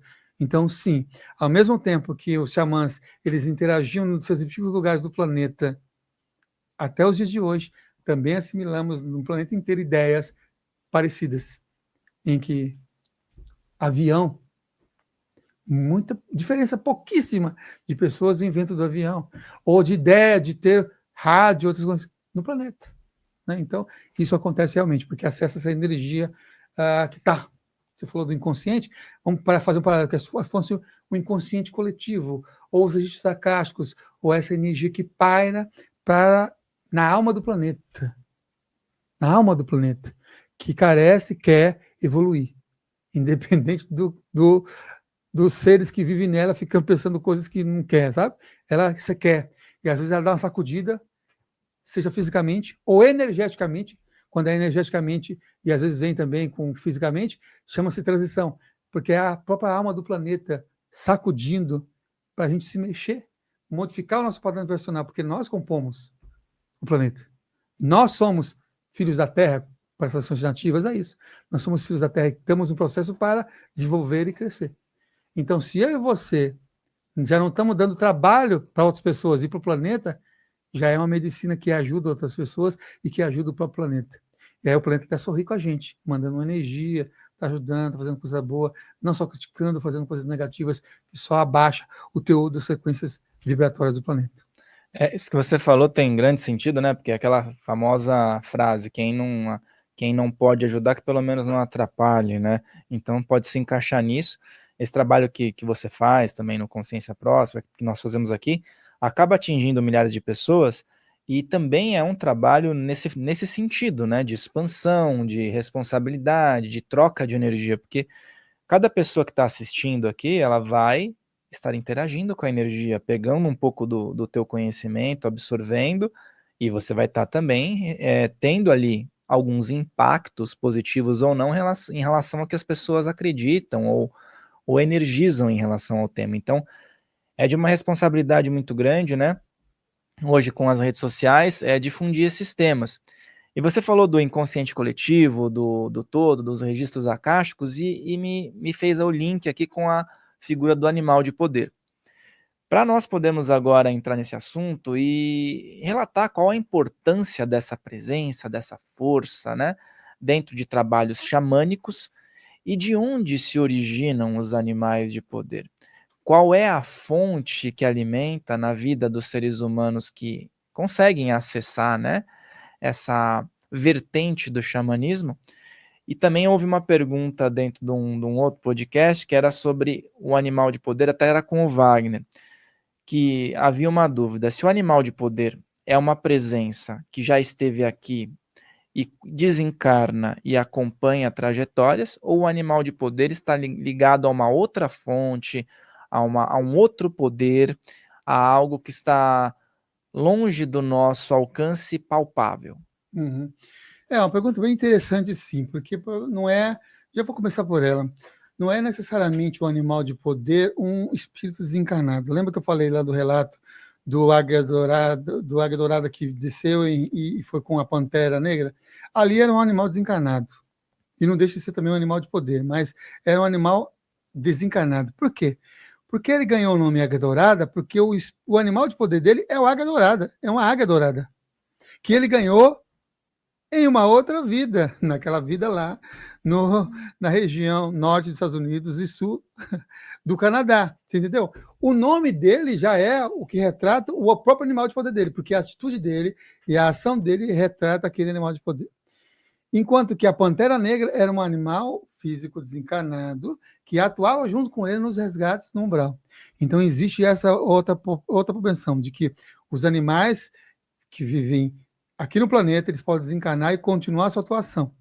Tem sim, com todo o processo, mesmo os pets, os animais, todos eles têm alma e vão para os seus respectivos lugares de egrégoras, como se existisse tipo uma cidade extrafísica dos pets, cidade extrafísica dos animais selvagens, que vão entrar nesse processo de recondução dos seus processos evolutivos, né?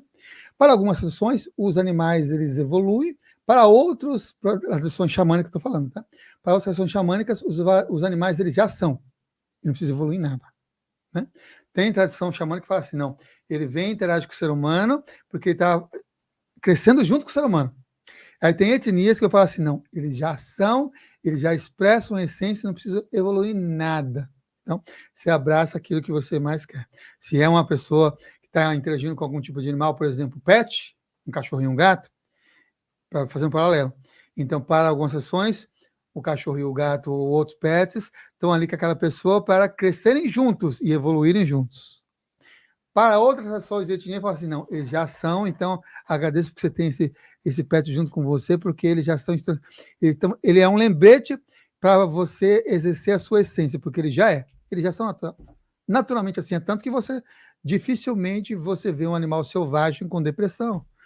Dificilmente você vê um animal selvagem chorando de tristeza ou ansioso, porque ele vai aprender. Essas características naturalmente são aprendidas por conta do convívio do humano ou de uma domesticação que ele porventura passou. Então isso é natural nesse sentido de conexão assim com os animais. Então tem isso em relação a se é ou não é um animal. Para primeiro definir, né? Tem os animais de poder e tem os animais desencarnados. Eles têm alma e espíritos e interagem. No contexto xamânico, não. Os animais desencarnados não são animais de poder. Podem ser animais de poder que ajudam nos trabalhos espirituais, mas não um animal de poder propriamente dito. Como eu vou explicar daqui a pouco como é que ele traz essas formas. Porque animal de poder, ele é a essência, é o espírito guardião, que é a essência que vai dar nascimento a todos os animais possíveis encarnados por aqui, ou mesmo míticos, que não existiram, ou já existiram em alguma época no planeta. Então, esses animais, esse espírito animal é a essência. É como se fosse a semente de uma árvore que vai dar frutos aos animais. Deu para entender? Então, na semente é essa energia mais sutil, que vai moldar depois, tipo, vamos fazer um paralelo. Vamos imaginar que existe o universo. Na verdade, o universo passou a existir agora, o Big Bang. E aí nasce agora, na essência, assim, uma força co-criadora. Essa força co-criadora, numa perspectiva mais humana, vamos dizer que é o grande mistério. O grande mistério, então, vai formar essas criações propagando de si mesmo. E se sente solitário e cria um planeta. E fala, nossa, mas esse planeta assim à toa, não sei ninguém? Aí ele gosta de histórias, não, então eu vou me dividir de mim mesmo e vou formar um espírito. Aí formam, na Terra, então, é o espírito humano. Aí vai e forma um espírito humano, que é esse mesmo ser, espírito, e aí essas partículas desse mesmo ser, que é o todo, que é o grande mistério, encarna na forma, ou a essência num plano espiritual, vai nas densidades, densificando, e forma um planeta, no planeta. O corpo humano. E aí entra lá o espírito. Pronto. O espírito animando um corpo humano. Só que aí você vai ver que tem uma coisa interessante. Existe o espírito humano, que é o espírito humano que nós temos por conta das experiências de vida que nós vivenciamos neste planeta, e existe o espírito cósmico, mais abrangente, que é de outras realidades que normalmente, quando estamos encarnados por aqui, não temos acesso a esses conteúdos. O que nós estamos dizendo é que o espírito do animal encarnado naquele animal aqui do planeta tem a essência desse espírito cósmico, essencial do grande mistério, que deu o nascimento para todos isso. Então, as características se mantêm ali em termos de forças, e quando está no planeta, nessa egrégora, nessa redoma, ou nesse local de cocriação de processos evolutivos, você mantém aquelas características essenciais dessa consciência. Então, quando falamos de animal de poder, nós estamos acessando esse espírito essencial. É uma energia ou uma consciência que acessamos com essas características quando falamos disso. E aí tem várias outras tantas formas de você atribuir um animal de poder. Tem tradições que falam que você tem um, e tão somente um. Então, Rafael só tem um animal de poder e ele vai se manter com você pela vida inteira, e se ele se machucar ou se ele ficar perdido, ou ele ficar doente, Fael também fica doente, se machuca e se sente perdido no planeta. Outras sessões vão falar que você tem 2 animais, um animal luz e um animal sombra. Outras tradições vão dizer que você tem 3 animais, que aí tem a ver com a árvore da vida, porque na tradição vai falar que você tem um mundo inferior, o mundo do meio e o mundo superior, ou o mundo interno, ou o mundo do meio e o mundo superior. Porque aí fala que você tem 3 animais, um para cada uma dessas conexões ligadas a você. Forma-se o quê? Um totem, já não falo que já é um animal em específico, mas é um totem de conexão, sabe? Outras tradições vão falar que você tem 4 animais, cada um, para ser humano, vão ter 4 animais. Aí tem diversos caminhos. Alguns vão falar que são 4 animais por conta das 4 direções, um animal do leste, outro animal do sul, animal do oeste, outro animal do norte. Ou vai falar que você tem um animal para cada elemento. Um animal do elemento fogo, outro animal do elemento água, outro animal do elemento terra e outro animal do elemento ar. São essas conexões que são atribuídas com esses 4 animais. Tem outras tradições que vão falar que você tem 5, que tem um animal central nessa roda. Outra vai falar que você tem 7. E aí 7 pode ser 7 das direções, forma as quatro direções, mas acima, no meio e abaixo, que aí vai formar esses 7 animais. Outro vai falar 7 porque tem tradições que vão falar que você tem 7 animais e ele se conecta com os seus 7 centros principais de energia, ou os 7 chakras. Aí você vai ter um animal para o coronário, um animal para o frontal, um animal para o laríngeo, um animal para o cardíaco, um animal para o umbilical, um animal para o sexual, um animal para o básico, associado cada um deles com um espírito animal que vai trazer essas forças espirituais para você manter a sua vida como um avan, um corpo-som de luz do ser, como diz as tradições tupi-guaranis. Você expressar o seu propósito, a sua missão, ou o que você veio fazer aqui, de conexões, né? Tem tradições que vão falar que você tem mais do que isso, tem 9, aí são reinos de 9, ou 12, aí você vê também os signos, né? Também tem isso também de conexões. No que eu utilizo, nas terapias xamânicas, chama-se totem bioxamânico.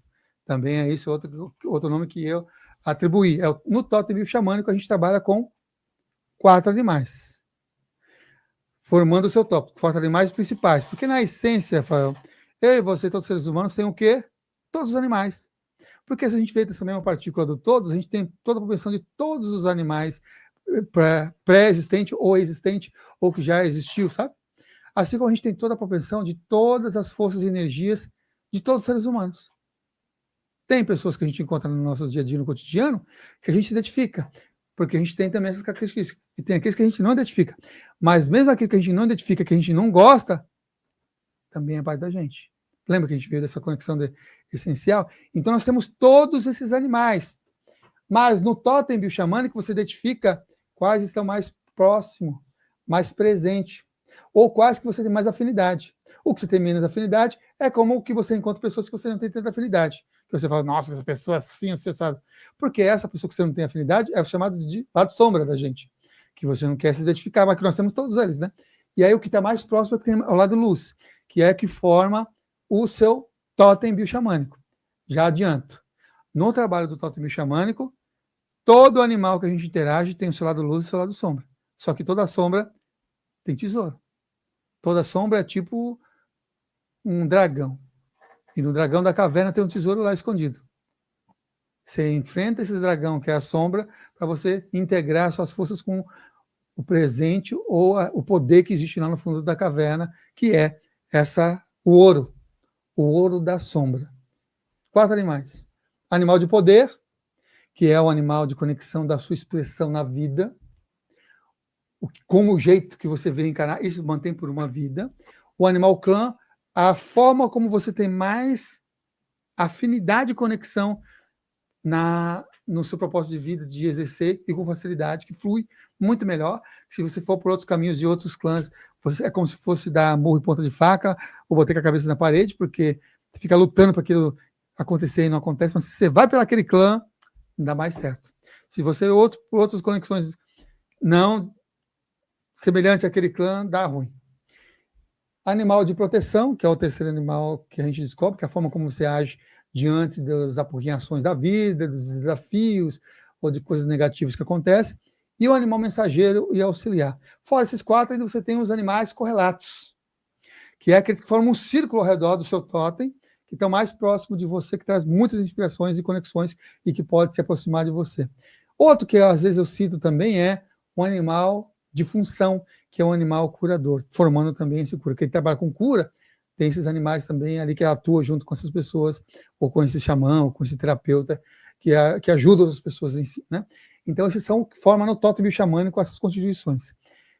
Eu sou assim suspeito por falar desse totem bioxamânico, porque se você parar e pesquisar realmente essas forças de energia desses animais, desses aliados de poder, nossa, você tem bastante conexões para propósito de vida e para também, no dia a dia e no cotidiano, ter uma vida mais plena, ter uma vida mais saudável. Porque no dia a dia, no cotidiano, a gente não expressa só expressões instagramáveis, sabe?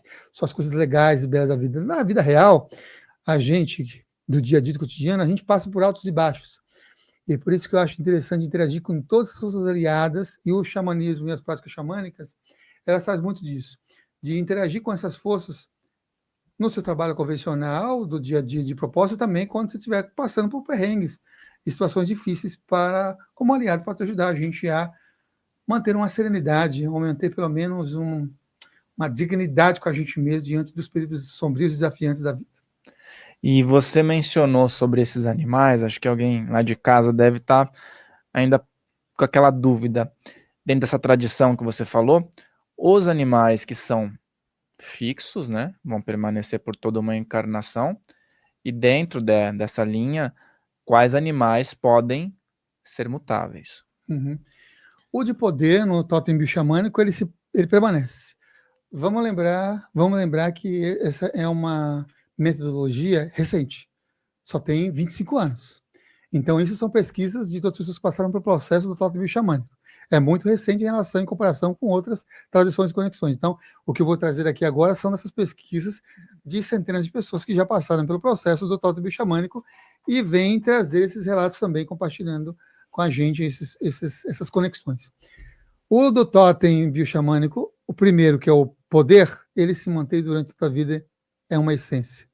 É como é que você se mostra na vida, é como que você atua, é como que você... É o jeitão, é o jeito de Fael de ser, é o jeito de Samuel de ser, é o jeito de Gabriela de ser. Então, é o jeito... Você vem por uma encarnação, é tipo como se fosse um orixá de cabeça, para a tradição mais afro de conexão, é o seu ori. Ele vem com esse jeito, essas conexões, esses princípios, e por isso que eu falo que não é à toa, cada um vem com características específicas para atuar ali. O segundo é o clã. O clã, eu vou dizer, que pode alterar e se modificar de 7 em 7 anos. Ele tem uma grande propensão de ficar muito mais do que isso. Mas em 7 anos ele pode sim se modificar, que é a forma de você movimentar na vida. Vamos imaginar que você tem um animal de poder que é ligado a transmitir conhecimentos de cura. Você está com um clã que é muito ligado na parte de física.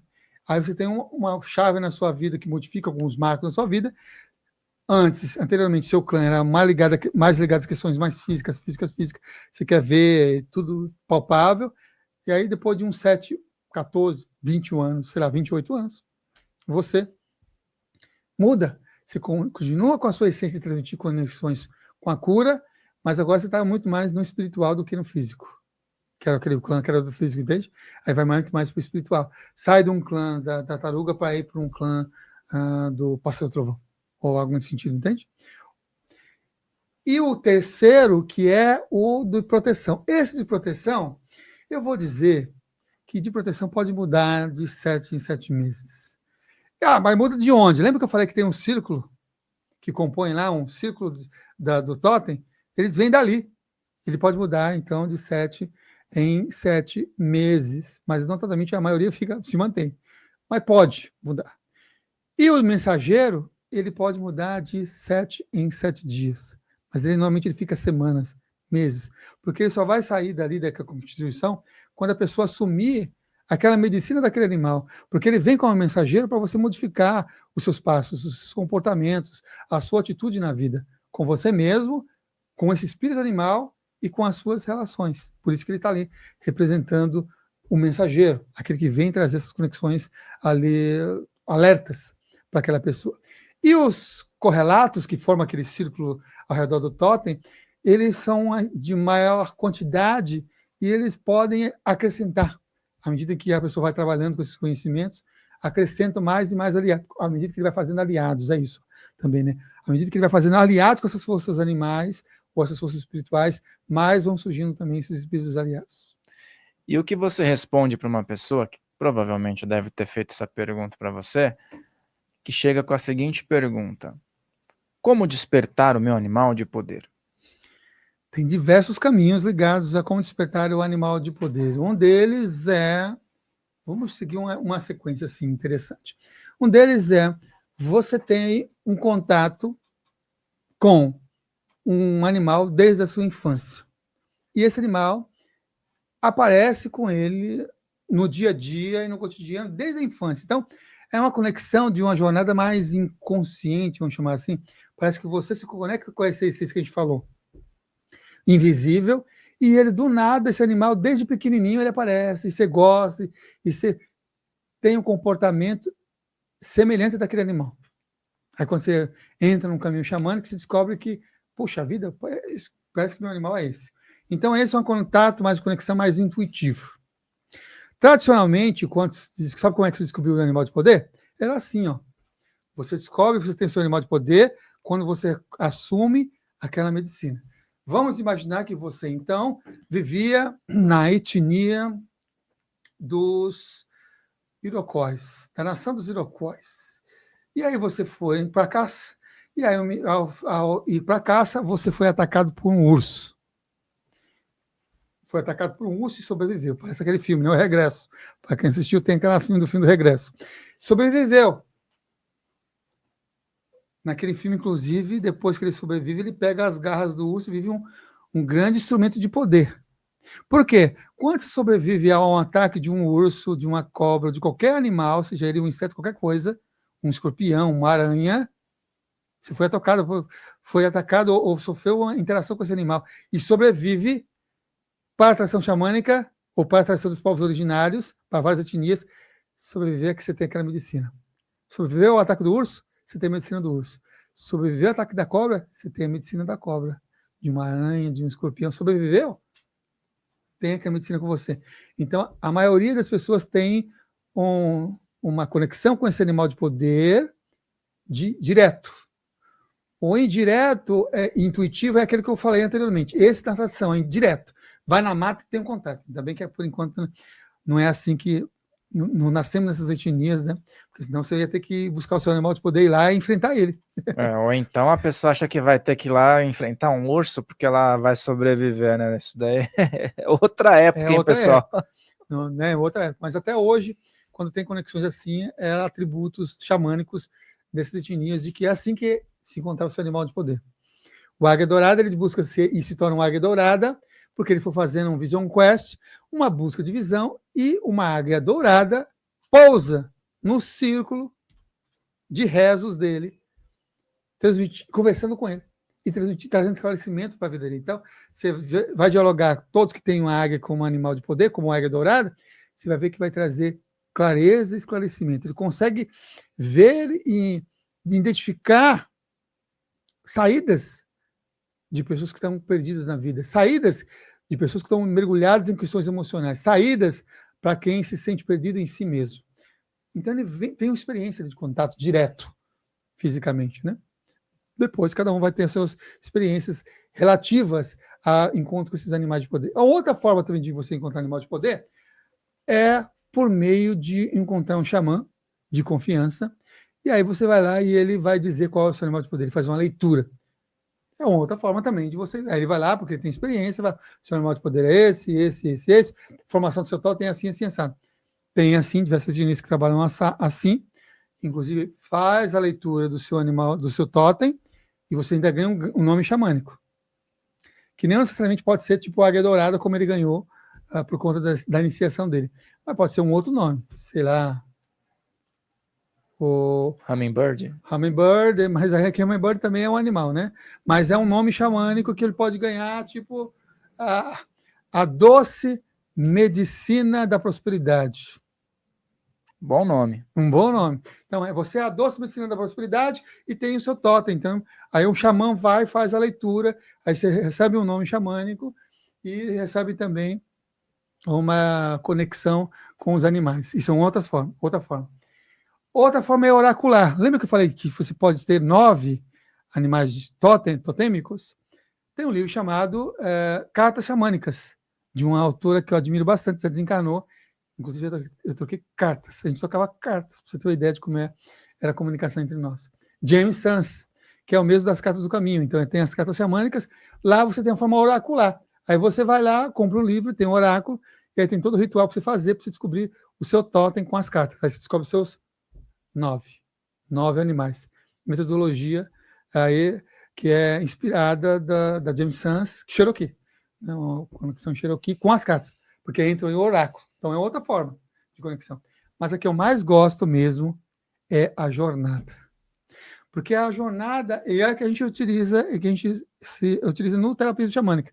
Nesse curso de formação de terapia xamânica de 9 meses, um dos módulos é totem xamânico. E lá a gente usa esse que eu recomendo a todo mundo ir por esse caminho. Por quê?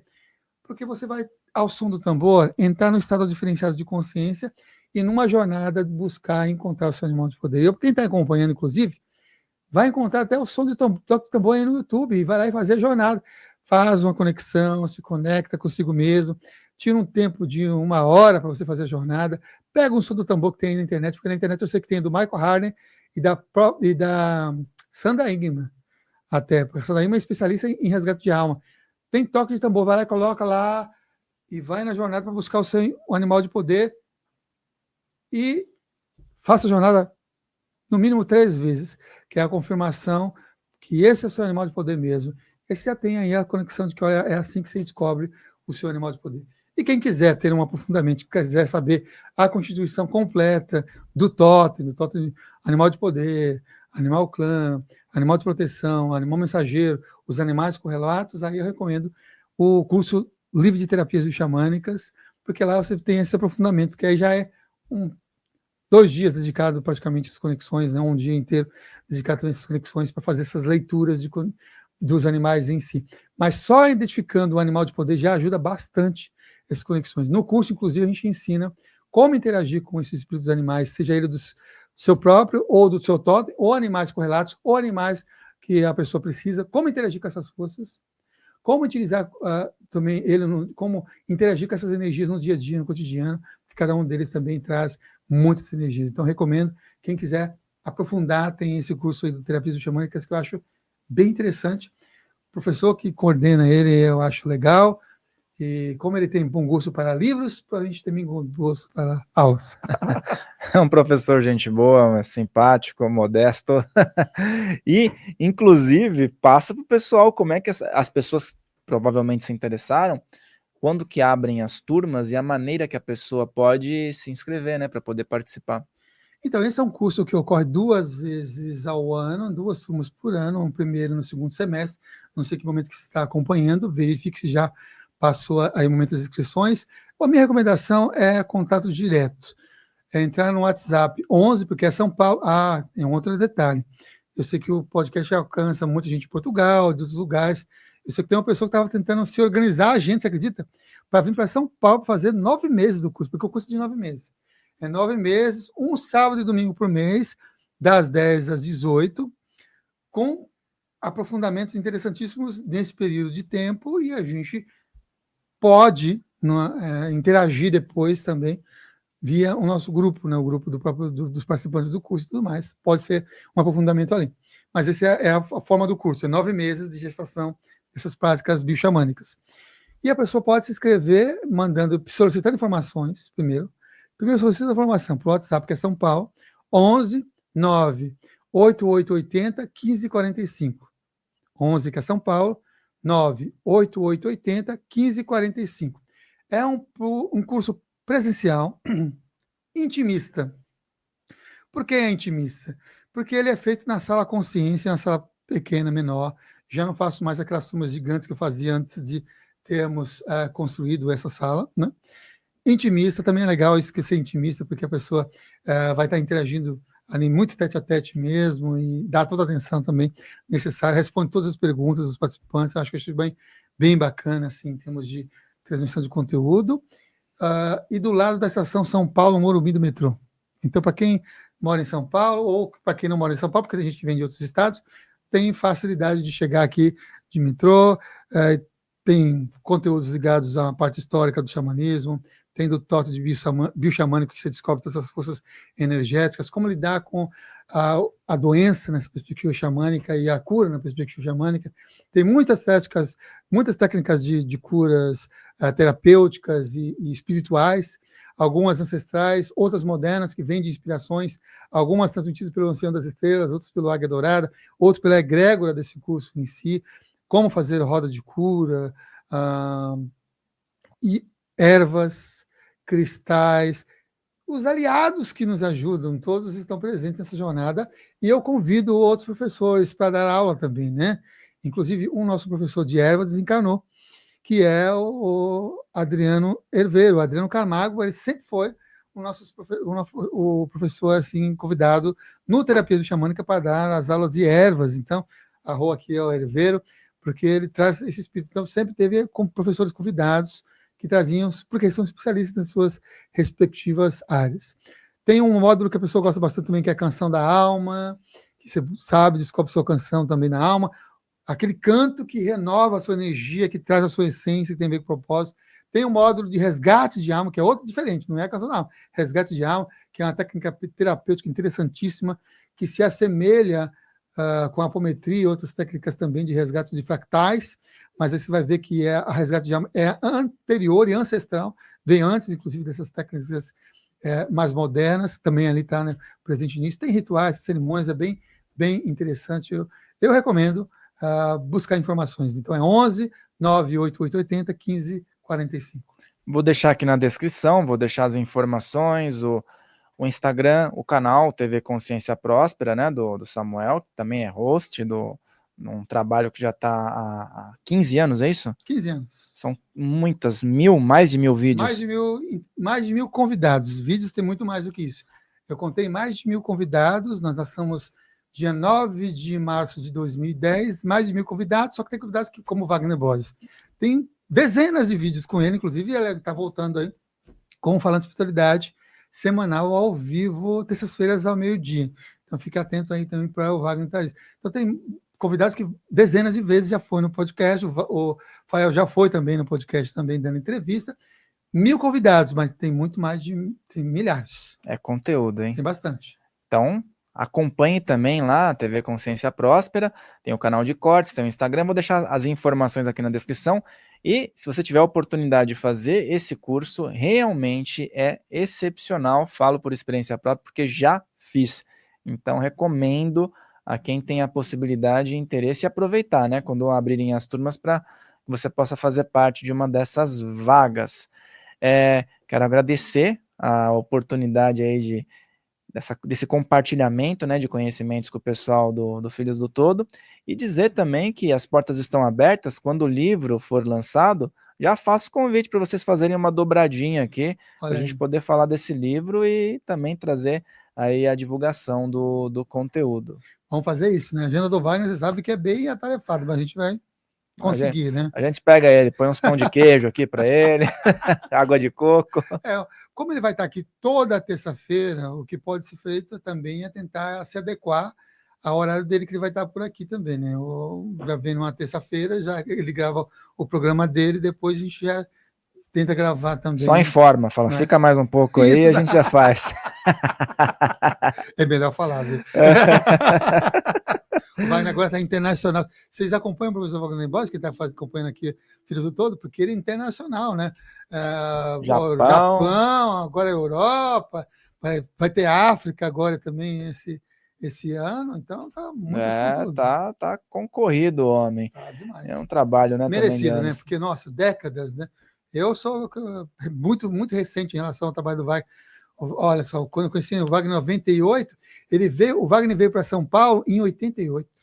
Já era referência. Já era referência. É incrível, né?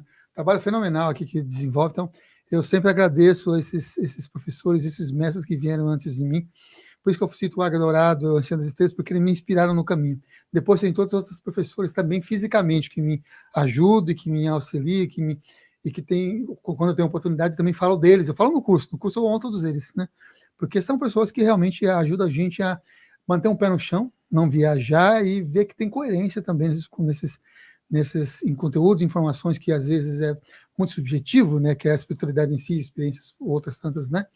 Mas que também abre caminhos, né? Imagina aí quantas pessoas que não, milhares de pessoas que não vêm sendo auxiliadas para as pessoas que veio antes de nós. Então, por isso que eu tenho também esse grande interesse de trazer essas pessoas para dar entrevista no meu programa também, para compartilhar essas informações como sementes de medicina, de cura para outras pessoas que têm um grande trabalho e que ajuda tantas pessoas. E por falar nisso, hoje, vindo para cá, eu estava com o Adriano Camargo na cabeça, sentindo essa presença. A gente chegou aqui, falou dele também, falei com a Gabi, a gente falou sobre ele. Então eu sinto que a presença dele está muito próxima aqui, já deve estar fazendo bons trabalhos na espiritualidade. Vamos dedicar então esse episódio a ele, que também contribuiu bastante com muitas trajetórias, né? Indicamos o livro dele, Rituais com Ervas, se informa lá no perfil dele também. Adquira o livro se você ainda não adquiriu. Dê de presente se você acha que que é interessante, porque é colorido, muito legal, porque vai ajudar, porque ele falou em aula no Terapia Xamânica, pronto, o volume 2, porque aí vocês adquirindo o livro, vai ter o fundo de investimento para fazer a nova edição, a edição do novo livro, na verdade, a edição do volume 2 do Adriano. Eu falei para você que estava folheando ontem no livro do Adriano, e ele tem o livro 2, que é qualidade fenomenal, que ele citava nas nossas aulas do Terapias Xamânicas. Então, fantástico, eu recomendo, procura Rituais com Ervas, Adriano Camargo é o nome dele, tá bom? Livro fantástico mesmo. Mais uma vez, gratidão. Gratidão a você que está aí. Todas as informações estarão na descrição. Assista novamente, porque muito conteúdo bacana foi passado hoje. Lembre-se de deixar o teu like, de compartilhar e de escrever os seus comentários e também dúvidas, porque como o convidado pode retornar, a gente pode utilizar essas dúvidas em uma próxima entrevista. Um grande abraço e eu vejo você aqui no nosso próximo podcast. Até lá!